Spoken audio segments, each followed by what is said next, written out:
오늘은 영화 역사상 가장 철학적이고 의미심장한 작품 중 하나였던 매트릭스를 불교 사상적 관점에서 탐구해 보겠습니다. 이 영화를 간략히 소개하자면 주인공 키아누 리브스 역할의 네오는 평범한 직장인이자 해커로 살던 중 자신이 살아온 세상이 컴퓨터가 만들어낸 가상세계, 즉 매트릭스임을 깨닫게 됩니다. 이후 모피어스와 트리니티를 만나 현실 세계에서 깨어난 네오는 인류를 지배하는 기계들과 맞서 싸우며 스스로의 정체성과 능력을 각성하게 되며 전개되는 영화입니다. 이 영화는 액션과 특수효과뿐 아니라 불교의 공사상, 실존주의적 철학 등 다양한 철학적 요소를 담고 있어 깊은 생각거리를 제공합니다. 특히 현실과 가상현실의 경계를 통신기기를 통해 오가며 겪는 줄거리에서 깊은 사고와 통찰을 던져주었던 명작이었죠.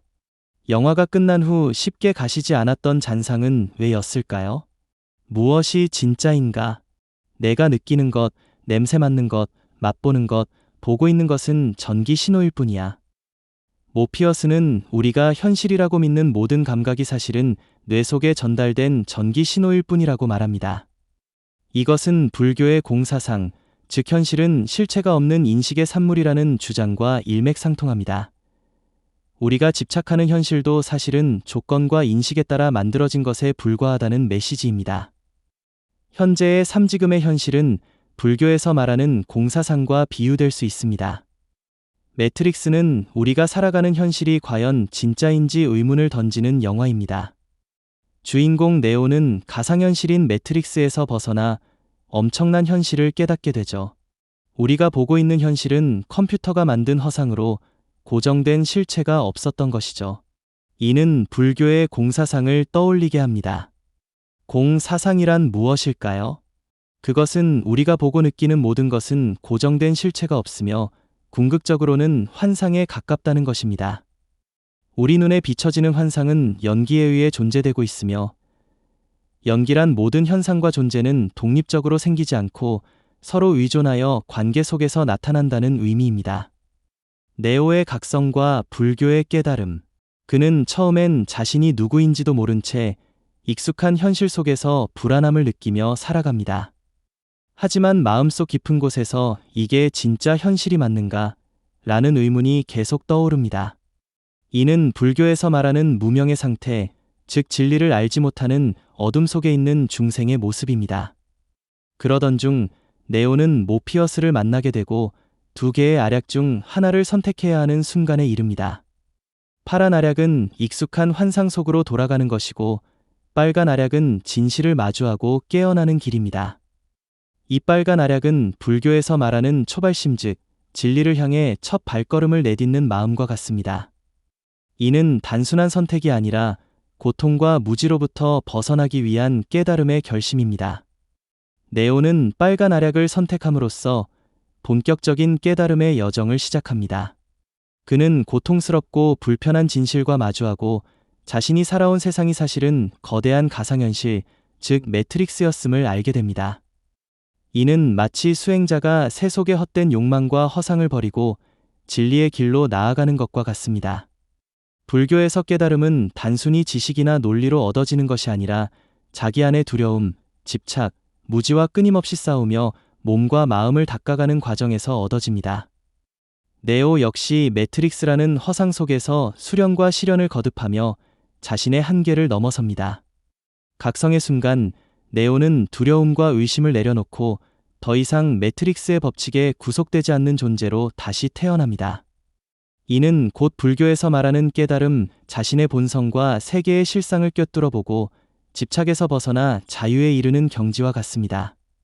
결국 네오의 각성은 진정한 자기를 찾아가는 여정이며 고통을 넘어 해탈에 이르는 깨달음의 길을 은유적으로 나타내고 있습니다. 윤회와 매트릭스. 여기서 매트릭스는 불교에서 말하는 윤회와도 유사합니다. 매트릭스 안의 인간들은 가상의 현실 속에서 끊임없이 일상을 반복하며 살아가지만 그것이 환상이라는 사실조차 인식하지 못합니다. 이는 마치 중생이 생사윤회 속에서 끊임없이 태어나고 죽으며 무명의 상태에 머무는 모습과 흡사합니다. 사람들은 매트릭스 안에서 태어나고, 일하고, 늙고, 죽습니다. 하지만 그들은 알지 못합니다.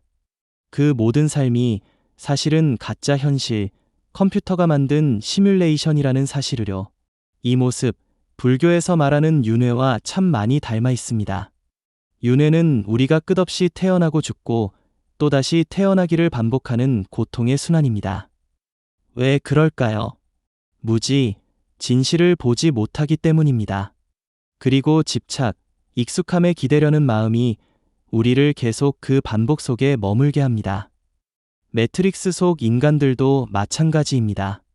그들은 매트릭스가 가짜임을 알지 못하고 그 안에서 주어진 삶을 살아갑니다. 깨어날 기회를 줘도 대부분은 파란 알약을 고릅니다.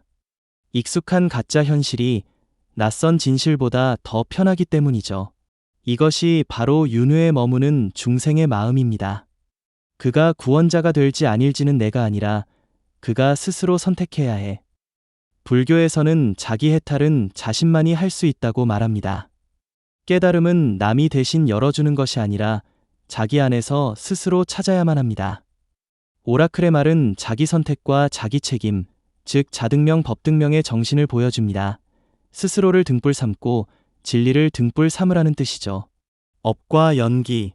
영화 속 인물들은 저마다의 업에 따라 행동하고 서로 영향을 주고받습니다.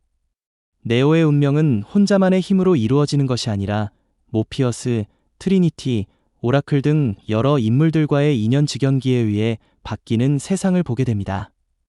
이는 불교에서 말하는 연기의 원리와 같습니다. 모든 존재는 서로 연결되어 있고 서로 영향을 주고받는다는 개념입니다. 네오는 스스로 진실을 깨닫지 못하고 매트릭스 안에서 혼자 살았다면 결국 진실을 알지 못했을 것입니다. 하지만 네오는 모피어스를 만나 그와의 인연을 통해 현실을 깨닫습니다. 모피어스가 없었다면 네오의 각성은 불가능했으며 네오 역시 모피어스의 구원자에 대한 믿음 없이는 존재하지 않습니다. 둘의 존재는 서로 의존적입니다. 트리니티는 네오의 각성과 생존에 결정적인 역할을 합니다. 그녀가 네오를 사랑하고 믿었기에 네오는 절망의 순간에도 다시 살아나 각성에 도달합니다. 네오가 스스로 깨닫는 것이 아니라 트리니티와의 인연이라는 조건 덕분에 완전한 자각을 얻게 되는 것입니다.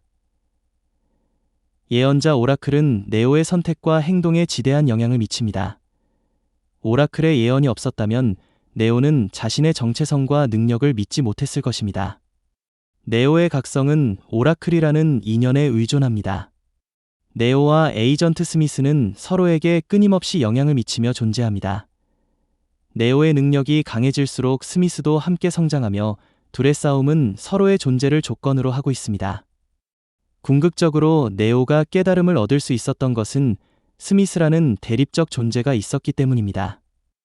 이렇듯 연기 사상을 통해 우리는 홀로 존재하는 독립적인 존재가 아니다. 모든 존재와 사건은 서로 연결되어 있으며 서로에게 영향을 미친다. 타인과의 관계와 상호작용 없이는 깨달음과 성장이 불가능하다. 결국 나와 타인, 현실과 환상 등 모든 것은 서로가 서로를 존재하게 하는 인연의 연결고리이다. 라는 메시지를 전달합니다. 갈등과 수행. 에이전트 스미스는 영화 속에서 단순한 악당 캐릭터가 아닙니다. 네오에게 닥친 장애물, 즉 깨달음을 방해하는 내면의 부정적 감정과 집착을 상징하는 존재였던 것입니다. 영화에선 매트릭스 시스템의 집착과 욕망으로 보여줍니다. 스미스와의 갈등은 마치 우리 내면의 부정적 감정과의 싸움과 같습니다. 네오는 처음에 에이전트 스미스를 이길 수 없었죠. 그러나 스미스와의 갈등을 통해 네오는 자기 안의 두려움, 집착, 무지를 마주하며 이것을 극복해야만 비로소 각성할 수 있다는 것을 깨닫습니다. 번뇌와 장애물은 곧 수행의 조건입니다. 번뇌가 없으면 깨달음도 없습니다. 스미스와 같은 장애물이 있기에 네오는 자신의 내면을 들여다보고 수행하여 궁극의 깨달음에 이르게 됩니다. 따라서 스미스라는 존재는 네오의 적일 뿐 아니라 깨달음을 위한 가장 중요한 인연이 됩니다. 결국 스미스와의 갈등은 단순한 적과의 싸움이 아니라 깨달음을 향한 수행 과정이었던 것이죠. 나는 숟가락이 없다는 것을 깨달았을 때 숟가락을 구부릴 수 있었어. 소년 승려는 이 장면은 불교의 무자성 즉 사물에는 고정된 본질이 없다는 개념을 가장 잘 보여줍니다. 현실을 고정된 실체로 보면 변화시킬 수 없지만 모든 것은 마음에서 비롯된 허상임을 알면 세상을 초월할 수 있다는 깨달음의 순간입니다. 숟가락이 없다는 인식은 고정된 현실이 없다는 통찰로 이어지죠. 네오의 완전한 깨달음과 해탈. 마침내 네오는 에이전트 스미스와의 격렬한 싸움 끝에 죽음의 문턱까지 가게 됩니다. 모든 희망이 사라진 듯한 순간 네오는 죽음이라는 궁극적인 한계를 넘어 다시 눈을 뜹니다. 이 순간 네오는 진정한 깨달음에 이릅니다. 그는 깨닫습니다. 자신을 둘러싼 모든 세상이 고정된 실체가 없는 공의 세계임을. 네오의 눈앞에 펼쳐진 매트릭스는 더 이상 현실이 아니라 무한히 흘러가는 코드의 흐름이자 조건에 따라 변화하는 허상일 뿐입니다. 이제 네오는 자신의 내면에 자리 잡고 있던 두려움, 집착, 의심을 완전히 떨쳐버립니다. 매트릭스의 법칙조차 그를 얽매지 못합니다. 현실과 가상의 경계를 초월하여 그는 진정한 자유를 얻게 됩니다. 마지막으로 네오는 매트릭스 안에서 자유롭게 하늘로 날아오릅니다. 이것은 그의 완전한 해탈을 상징합니다. 더 이상 어떤 것도 그를 붙잡거나 제한할 수 없습니다. 이것이 바로 네오의 궁극적인 깨달음입니다. 모든 것이 공하며 무아이고 무상하다는 진리를 체험하며 그는 마침내 고통과 속박에서 벗어나 진정한 자유를 찾습니다. 매트릭스는 이처럼 깊은 불교적 철학을 통해 우리에게 현실이란 무엇인지, 삶의 진정한 의미는 무엇인지 질문을 던지고 있습니다. 우리는 이 영화를 다시금 불교적 관점에서 바라보면 쉽게 가시지 않았던 삶의 잔상에 새로운 의미와 통찰을 얻을 수 있을 것입니다. 지금까지 매트릭스를 불교적 관점으로 살펴보았습니다. 끝까지 시청해주셔서 감사합니다.